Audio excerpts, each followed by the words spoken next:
Amém, irmãos? Vamos dar aí continuidade aos nossos estudos no Evangelho de Mateus. Hoje nós iremos finalizar aí o capítulo 27, né? Nós já estamos há alguns estudos aí neste capítulo e hoje nós vamos finalizá-lo. Abra sua Bíblia então em Mateus 27 e nós vamos ler dos versículos 57 até os 66. Mateus 27, dos 57 até os 66. E o nosso tema de hoje é a fé no silêncio de Deus. Vamos ler o texto? Diz assim: Ao cair da tarde, veio um homem rico de Arimateia, chamado José, que era também discípulo de Jesus. Este foi até Pilatos e lhe pediu o corpo de Jesus. Então Pilatos mandou que o corpo lhe fosse entregue. E José, levando o corpo, envolveu-o num lençol limpo de linho e o depositou no seu túmulo novo, que ele tinha mandado abrir na rocha. E rolando uma grande pedra para a entrada do túmulo, foi embora. Estavam ali sentadas em frente do túmulo Maria Madalena e a outra Maria. No dia seguinte, que é o dia depois da preparação, os principais sacerdotes e fariseus se reuniram com Pilatos e disseram: Senhor, nós lembramos que aquele enganador, enquanto vivia, disse: depois de 3 dias ressuscitarei. Portanto, mande que o túmulo seja guardado com segurança até o 3º dia, para que não aconteça que, vindo os discípulos dele, o roubem e depois digam ao povo: ressuscitou dos mortos. E este último engano será pior do que o primeiro. Pilatos respondeu: uma escolta está à disposição de vocês. Vão e guardem o túmulo como bem entenderem. Indo eles, montaram guarda ao túmulo, selando a pedra e deixando ali a escolta. Irmãos, este é um momento de aparente silêncio e de aparente encerramento da história. Jesus ele foi crucificado, aparentemente está morto, e agora ele já havia sido sepultado, ele estava sendo sepultado, né? Então, aos nossos olhos, né, aos olhos humanos, parece que é o fim, parece que não tem mais o que fazer, parece que daqui em diante a história terá que ser escrita novamente de outra forma por outra pessoa. O corpo de Jesus foi colocado em um túmulo e uma grande pedra é colocada na frente da entrada, para que ninguém enrolasse essa grande pedra, para que ninguém tirasse, para que não facilitasse, né, retirarem o corpo de Jesus dali. E como se não bastasse, uma escolta, a guarda ali foi posicionada, foi disponibilizada para estar ali garantindo que nada acontecesse. Então é uma cena que traz uma ideia de derrota, é uma cena que traz a ideia de interrupção de algo que estava sendo criado, de algo, passava a imagem de algo que terminava de forma trágica, né?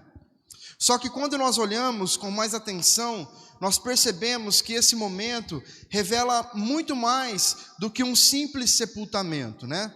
Aqui nós vemos diferentes reações diante de Cristo. Um homem que demonstra coragem, né? Se posiciona publicamente, pedindo o corpo de Jesus. Mulheres que permanecem fiéis, mesmo em meio à dor. E em contrapartida, os líderes religiosos que, mesmo após a morte de Jesus e todos os sinais, né, que essa morte trouxe, como nós vimos na semana passada, eles continuam resistindo a essa verdade. Então, cada atitude expõe o coração do homem diante de Deus. Além disso, esse texto também nos mostra uma tensão aqui muito importante, né? Que é, enquanto os homens tentam controlar a situação, selando o túmulo ali, colocando guardas ali para que nada acontecesse, Deus já está conduzindo a história, Deus já está conduzindo tudo ali para o cumprimento do seu plano, e nada pode frustrar o plano de Deus. Então, aquilo que parece ser o fim de tudo, na verdade, era o cenário da vitória sendo preparado por Deus. Por isso que esse não é só um relato sobre o sepultamento de Jesus, é um chamado para que nós possamos refletir diante de um Cristo que foi morto e colocado na sepultura, como as pessoas reagiram, e mais importante, como nós reagimos diante disso tudo que aconteceu, que Jesus realizou. E nós podemos destacar duas verdades importantes aqui. A primeira delas é a coragem deste homem, José de Arimateia. Pela lei romana, as pessoas condenadas à morte, elas perdiam não apenas os seus bens, mas também o direito a um sepultamento digno. Muito provavelmente, que era o que acontecia na maioria das vezes, quando alguém era crucificado, né? Como nós vimos, a crucificação era a pior das mortes naquele momento, naquela época, era uma morte destinada aos piores criminosos naquele momento, e na maioria das vezes, essas pessoas que morriam crucificadas, eram deixadas ali, para que o seu corpo apodrecesse, para que definhasse ali, até se acabar. Só que então, chama muito a nossa atenção, né, também por outro lado, que nenhum familiar próximo de Jesus, ou os próprios discípulos, voltaram ali, se aproximaram para pedir o corpo de Jesus. Mas José de Arimateia, que tinha tudo para não fazer isso, porque ele era um homem importante, ele era membro do Sinédrio. Sinédrio esse que era o mesmo tribunal que havia acabado de condenar Jesus. Ele fazia parte daquelas pessoas, daqueles líderes ali. Ele tinha uma importância. Só que, como diz lá em Lucas capítulo 23, versículo 51, José de Arimateia não concordava com aquela situação, com aquela decisão. E além disso, ele também era um homem muito rico, como era comum aos membros do Sinédrio também. Só que ele não estava preso às suas riquezas. Então vejam, irmãos, que a questão não é a riqueza. A questão é o que a riqueza faz com o homem, que muitas das vezes aprisiona o homem, faz do homem refém. Não era o caso deste homem. Ele esperava o reino de Deus. Ou seja, ele tinha sensibilidade espiritual. Ele reconhecia quem Jesus de fato era. Por isso que ele vai até Pilatos, como um ato de coragem, né? E pede o corpo de Jesus para que ele pudesse sepultar em uma cova, em um túmulo que era seu, que ele mandou fazer. E é interessante nós notarmos um detalhe, que quando José faz esse pedido, o texto ele usa uma palavra que expressa cuidado, que expressa valor pela pessoa de Jesus. E quando Pilatos autoriza e entrega o corpo de Jesus, o texto já usa um termo um pouco mais frio, tratando Jesus, ou o corpo de Jesus naquele momento, como só mais um cadáver. Isso mostra como as pessoas podem ter visões completamente diferentes sobre o mesmo Jesus. Alguns o tratam com amor, com reverência, com fidelidade e obediência, enquanto outros o ignoram, enquanto outros o tratam com indiferença, enquanto outros, mesmo sabendo quem ele é, vendo o que ele faz, o que ele fez, continuam ignorando e não se importando. E aí, depois de receber então o corpo de Jesus, José retira ele da cruz, envolve em um lençol limpo, né, de linho, o texto diz, e o coloca lá em seu túmulo, um túmulo novo, que ele mesmo havia preparado. Depois ele rola ali uma grande pedra no túmulo, né, e se retira. Irmãos, José, ele não teve vergonha de se identificar com Jesus, mesmo sabendo que ele havia sido condenado à morte. a imagem de José aqui poderia ficar denegrida diante das pessoas. O filme dele poderia ficar queimado, né, como nós costumamos dizer. Como que ele, um homem que pertencia ao Sinédrio, parte daquele escopo todo, parte daquela liderança, como ele estaria preocupado com o corpo de um criminoso, condenado à morte de cruz? Mas ele não se importou com isso, ele se posicionou publicamente. Enquanto muitos honraram Jesus apenas quando ele realizava milagres, José o honrou quando ele estava ferido e morto. Nós não temos relatos de que José de Arimateia estava lá presente no meio dos milagres. Talvez ele pudesse até estar em algum momento presenciando, vendo alguma coisa do tipo, mas o seu ato de maior grandeza na história bíblica é justamente quando o Jesus homem, morreu. Jesus não, teoricamente, né, aos olhos humanos, Jesus não estava vendo o que aquele homem estava fazendo por ele. Obviamente que nós sabemos que ele tudo vê, né? Mas humanamente falando, para as pessoas que estavam vendo aquele ato de José, ele estava agindo como um louco. Irmãos, isso nos lembra que existem verdadeiros seguidores de Cristo, que muitas vezes não aparecem, mas que no momento certo, eles demonstram fidelidade e coragem. Às vezes nós estamos preocupados em nos tornarmos centro da atenção, em sermos as estrelinhas que mais brilham no céu de Jesus. Mas não é isso que nós devemos estar preocupados, não é com isso que nós devemos estar preocupados, irmãos. A nossa preocupação deve ser em honrar o nome do Senhor, onde quer que nós estejamos e independentemente das situações que nós estamos vivendo. Uma outra questão que chama a nossa atenção, nesse trecho que lemos, é a presença de duas mulheres. Elas acompanharam Jesus, algumas mulheres, né, acompanharam Jesus até o Gólgota, o lugar da crucificação de Jesus, só que também foram até o local onde ele foi sepultado. É como se elas não quisessem abandonar a presença de Jesus em momento algum. Elas estiveram presentes ali em todo o processo, observando atentamente tudo o que estava acontecendo com o Mestre. Mateus destaca aqui, né, Maria Madalena, e ele diz a outra Maria, que no caso aqui é a mãe de Tiago. Elas estavam ali sentadas em frente ao túmulo. E é um detalhe, irmãos, que nos mostra que elas não estavam apenas de passagem ali. Elas permaneceram com atenção, com dedicação.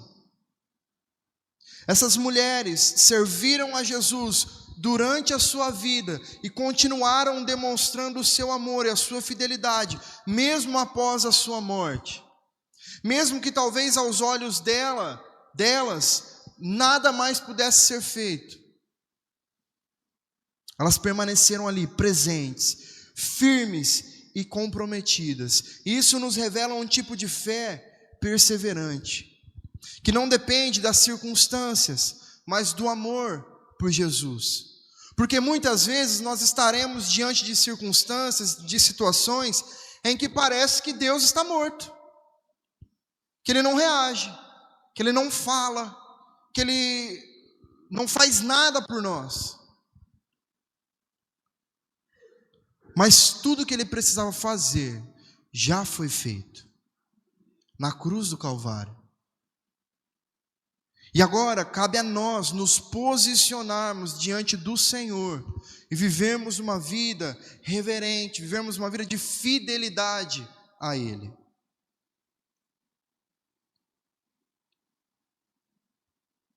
Além de tudo isso, um outro detalhe sobre esse trecho que lemos é a parte em que fala sobre a guarda, né, do sepulcro. Os principais sacerdotes e os fariseus, eles não ficaram satisfeitos, né, com a morte de Jesus. Eles fizeram o que fizeram até que conseguiram aquilo que eles queriam. Só que eles não estavam satisfeitos, né, porque eles não podiam admitir que o corpo de Jesus sumisse de lá. Eles fizeram ali uma nova tentativa de controlar aquela situação, de fazer com que houvesse guardas ali, para que ninguém se aproximasse do túmulo de Jesus e roubasse o seu corpo e inventasse depois a história de que ele ressuscitou. Como eles dizem aqui a Pilatos, esse seria um engano ainda maior. Então eles achavam isso, né, que os discípulos podiam fazer isso. Perceba, irmãos, que mesmo rejeitando Jesus, eles tinham consciência e conhecimento daquilo que ele tinha anunciado. Isso faz deles ainda mais culpados, porque eles conheciam a verdade. Eles não quiseram crer, eles não quiseram obedecer, mas eles sabiam, tanto sabiam que tentaram se precaver aqui de todas as formas. Na verdade, o medo deles não era da mentira. O medo deles, na verdade, era da possibilidade daquilo ser verdade, ou então deles perderem o controle sobre o povo. Porque o grande trunfo que eles tinham era que eles governavam, eles dominavam sobre o povo. Por isso eles queriam impedir qualquer situação que fortalecesse a mensagem de Jesus, ou que desse crédito à mensagem de Jesus, ou que fizesse as pessoas desconfiar de que a mensagem de Jesus era verdadeira. E aí Pilatos até atende, né, ao pedido deles. Até se nós lermos aqui o texto, né, com um pouco mais de zelo, dá a impressão de que a resposta de Pilatos é uma resposta até meio que lá aí tem guarda aí, leva lá, pode colocar lá, faz o que vocês quiserem, os guardas aí estão à disposição de vocês. Como se ele não tivesse se importando para aquela situação. Como se para ele de fato fosse só mais um criminoso que ele crucificou, que ele mandou crucificar. E pode levar guarda, não vai mudar nada. E aí eles fizeram isso. E a ideia era muito simples, né? Era essa, de impedir qualquer acesso ao corpo de Jesus. Porque eles não queriam que nada saísse do controle das suas mãos. Só que toda essa preocupação deles se mostra inútil diante do poder de Deus. E nós veremos isso no próximo capítulo. Nós veremos que nenhuma pedra, nenhum selo, nenhuma guarda poderia impedir aquilo que Deus havia determinado. Eles podiam colocar todos os exércitos disponíveis na face da terra, na frente daquele túmulo. Eles poderiam soterrar aquele túmulo. Nada disso impediria o plano de Deus. O túmulo não foi aberto para que Jesus saísse, mas para que todos pudessem entender que ele havia ressuscitado. A pedra ela foi removida, o selo foi quebrado, os guardas ficaram sem reação, nós vamos ver isso ainda. E Jesus venceu, a sua palavra se cumpriu, ele triunfou. Aquele que foi colocado na sepultura, hoje vive para sempre. Isso nos leva a algumas aplicações também. Em primeiro lugar, é que a fé verdadeira se posiciona, mesmo quando isso custa. O texto mostra que aquele homem, José de Arimateia, ele tomou uma decisão arriscada para ele, para sua reputação, para sua posição social. Ele era membro do Sinédrio, um homem respeitado, com reputação, com uma posição elevada. Mesmo assim, ele foi até Pilatos, pediu o corpo de Jesus. Irmãos, não era um ato aqui neutro, um ato tanto faz. Ele só pediu o corpo de Jesus. Não, irmãos. Isso aqui era um posicionamento público. Era José dizendo às pessoas, às autoridades, aos seus companheiros de sinédrio, que ele não concordava com aquela decisão e que ele cria em tudo aquilo que aquele que estava crucificado dizia. Era isso que ele estava fazendo com essa atitude. Ele se identificava com alguém que havia sido condenado como criminoso. Ele estava colocando aqui a sua imagem, a sua segurança e a sua posição em risco. Isso nos confronta, irmãos, porque muitas vezes seguir a Cristo é confortável quando não há custo envolvido. É muito fácil se dizer seguidor de Jesus quando ninguém te confronta, quando ninguém coloca as nossas mazelas, os nossos gostos, quando ninguém tenta tirar algo de nós. É fácil falar, eu sou crente.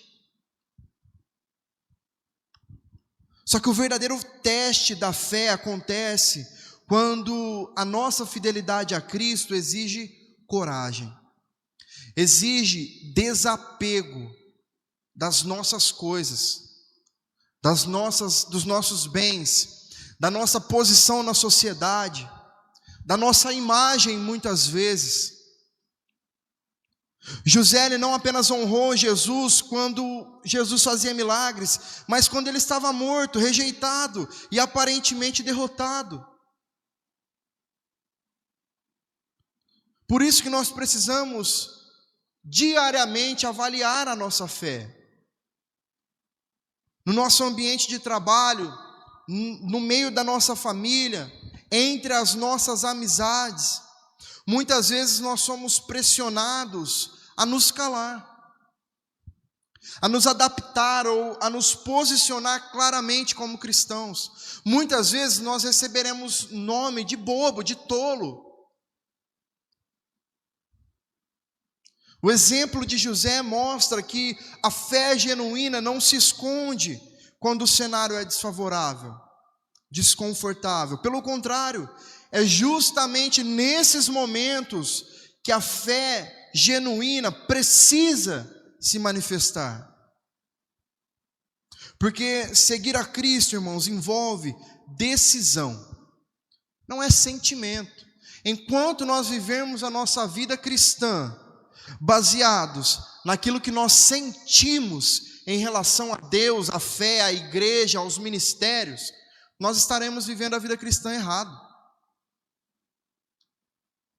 E é por isso que nós somos tão volúveis, é por isso que nós temos tantos altos e baixos, porque nós baseamos a nossa fé, a nossa vida cristã, naquilo que nós estamos sentindo em determinado momento. E quando nós não sentimos vontade de ir à igreja, nós não vamos. Quando nós não sentimos vontade de orar, nós não oramos. Quando nós não sentimos vontade de meditar na palavra de Deus, nós não meditamos.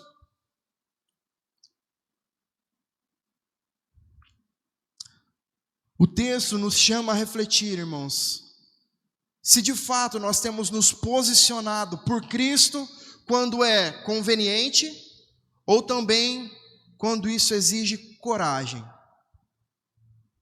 A fé bíblica, ela não negocia a verdade só para fugir de confrontos. Nós precisamos permanecer firmes em nossa fé, sem abrir mão dos nossos princípios, mesmo quando isso nos custe algo. Em segundo lugar, a fidelidade a Cristo não pode depender das circunstâncias. Aquelas mulheres que aparecem no texto, elas demonstram um tipo de fé que muitas vezes passa despercebido. O versículo 61 diz que elas estavam sentadas em frente ao túmulo. Parece simples, parece uma atitude comum. Só que aquelas mulheres perceberam ali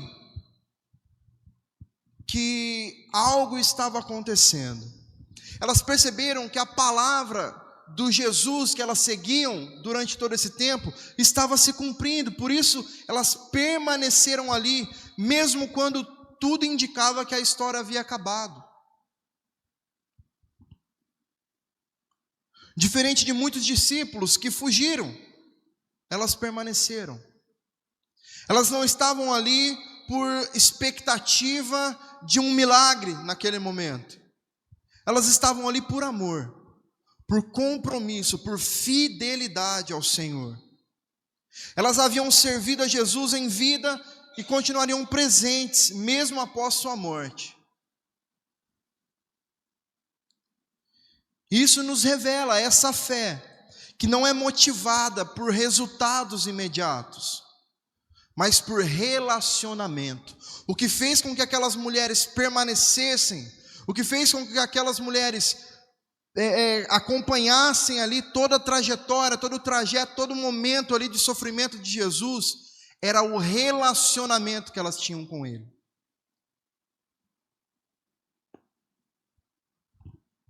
Muitos de nós, irmãos, vivemos a nossa fé condicionada às circunstâncias. Às vezes aos sentimentos e às vezes às circunstâncias. Quando as coisas vão bem, eu estou feliz, eu estou disposto a servir a Deus, eu estou com ânimo, eu vou à igreja. Mas quando as dificuldades aparecem, as frustrações surgem, o silêncio de Deus parece gritar. A primeira reação que nós temos é de abandonar a Deus, é de se afastar do Senhor. Nós deixamos a igreja, nós não pegamos mais as nossas Bíblias para ler, nós já não oramos mais, quando na verdade deveria ser o oposto. E aí nós só voltamos para Jesus quando tudo parece que já não tem mais jeito. Agora é o fim, agora meu Pai, o que eu faço da minha vida? Eu vou para Deus. Isso é todo mundo, irmãos. Todos nós, todo homem, todo ser humano é assim.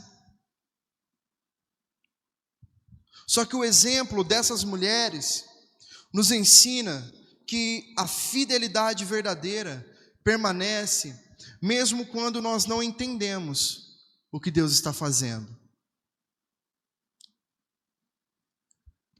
Poderia ter sido um momento de extrema frustração para aquelas mulheres, porque, como nós bem sabemos, irmãos, naquela época, a mulher, ela não tinha valor, ela não tinha voz.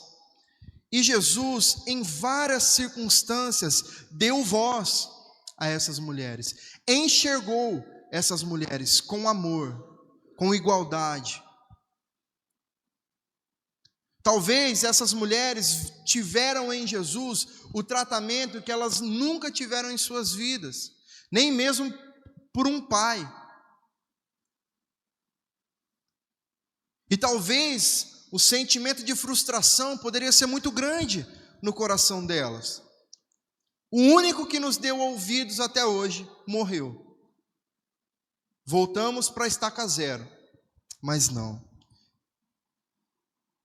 Elas permanecem na presença do Senhor, mesmo naquele momento de dor, mesmo em um momento de silêncio. Irmãos, o silêncio de Deus também faz parte da caminhada cristã. Nós desistimos muito rápido.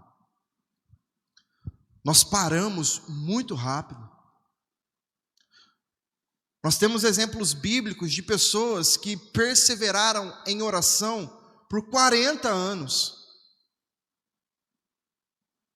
E nós não conseguimos fazer isso por uma semana, sem desistir.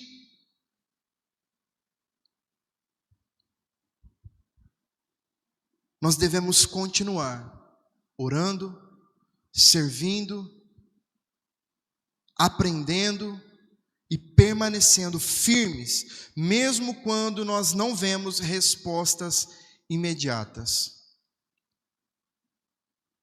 Nós precisamos entender de uma vez por todas que Jesus, Deus, não é o gênio da lâmpada.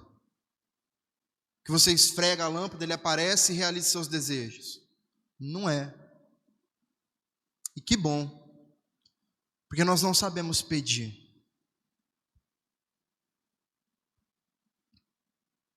A maturidade espiritual, irmãos, se revela na constância, não apenas nos momentos de vitória. Deus, ele honra aqueles que permanecem, mesmo quando tudo parece estar acabado.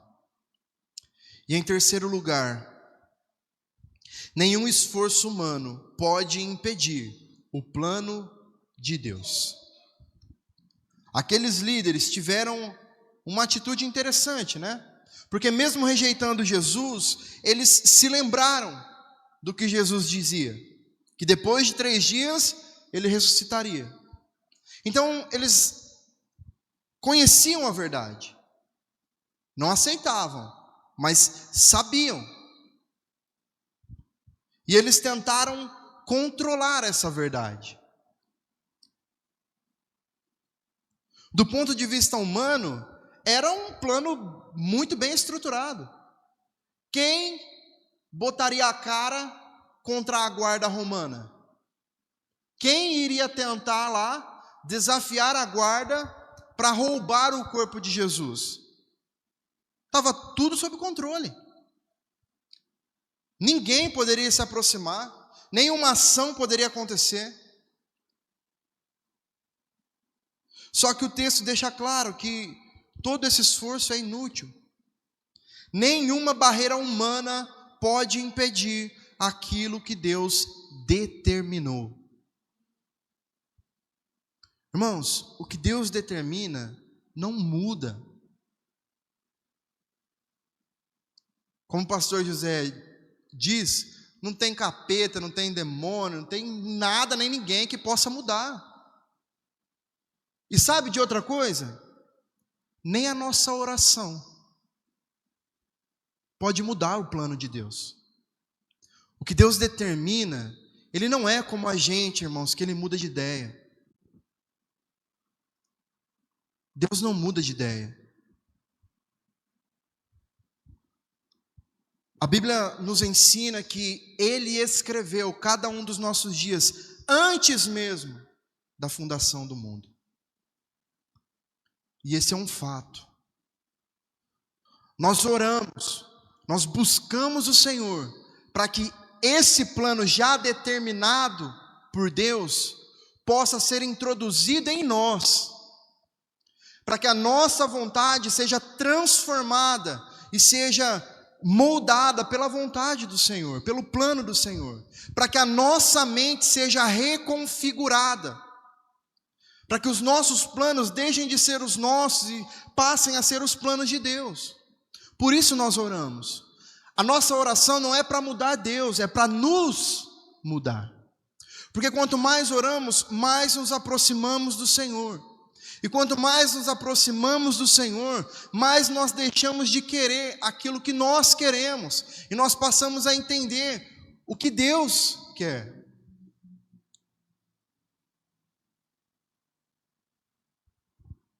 Nenhuma barreira humana pode impedir o que Deus determinou.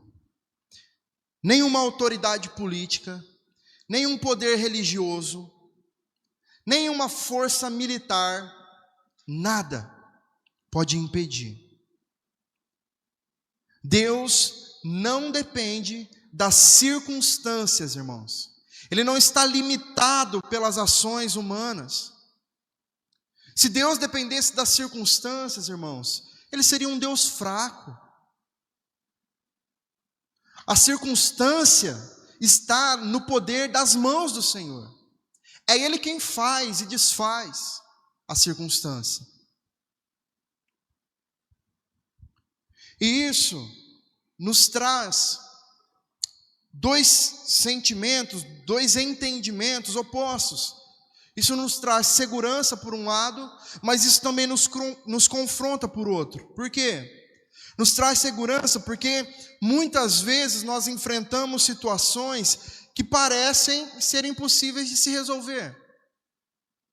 Muitas vezes nós estamos diante de alguns cenários, de algumas circunstâncias na vida que parece que já deu errado, que é o fim, que acabou. Só que o texto nos lembra que Deus continua no controle, mesmo quando tudo parece estar perdido. Então isso precisa nos trazer segurança, esperança, porque Deus não perde o controle. O controle está em suas mãos, todos os dias, 24 horas por dia. Só que isso também nos confronta por outro lado, porque nos mostra que resistir à vontade de Deus é inútil. Então, em vez de tentar controlar, de tentar manipular ou de tentar adaptar a vontade de Deus à nossa vontade, nós somos chamados a nos render àquilo que Deus já determinou. É o que eu disse, nós oramos para que o Espírito Santo nos transforme, nos molde segundo o seu querer e a sua vontade. E assim nós possamos nos render à vontade do Senhor, aquilo que Ele já determinou. O cenário dessa passagem, irmãos, como eu disse, à primeira vista parece ser o fim da história. Um corpo sepultado, uma pedra fechando o túmulo, uma guarda garantindo que nada poderia acontecer. Só que na verdade, esse é apenas o silêncio que antecede a maior vitória da história da humanidade. Então, irmãos, quando parecer que Deus está em silêncio, pode ser que a maior vitória da nossa vida está para chegar. É um fato consumado? Não. Mas nós temos um exemplo aqui que mostra que pode ser. Porque Deus, Ele trabalha segundo o querer e a vontade dEle. Deus trabalha no tempo determinado por Ele. E como nós bem sabemos, há tempo para todas as coisas. Eu falo isso algumas vezes, que quando o tempo é para chorar, não adianta você querer sorrir, porque você vai chorar mais ainda. Não dá para pular etapas com Deus, irmãos. Não dá. Não dá para burlar o sistema de Deus. Se o tempo é de choro, vai ter que chorar. Se o tempo é de guerra, vai ter que guerrear. Mas também há o tempo de sorrir. Também há o tempo de paz. E não há nada e nem ninguém que poderão mudar o tempo de paz, o tempo de sorrir. E aí nem se você quiser chorar, não vai ter tempo para chorar, porque você vai estar sorrindo. Deus é muito claro em sua palavra. Enquanto homens tentavam encerrar a história de Jesus, Deus estava ali preparando o cumprimento definitivo do seu plano. Jesus não permaneceu na sepultura. Aquele que foi entregue à morte, venceu a morte. Aquele que foi colocado em um túmulo, saiu dali vitorioso, vencedor. E diante disso, nós devemos pensar, o que nós faremos com esse Cristo? José de Arimateia se posicionou. As mulheres permaneceram, mas os líderes resistiram. Cada um reagiu de uma forma. Isso nos ensina, irmãos, que não basta conhecer a história, não basta ver a história, não basta participar da história. É necessário responder a Cristo e obedecer a Ele. E a única resposta que nos conduz à vida é nos rendermos a esse Salvador que morreu, foi sepultado, mas que ressuscitou e vive para sempre. Amém?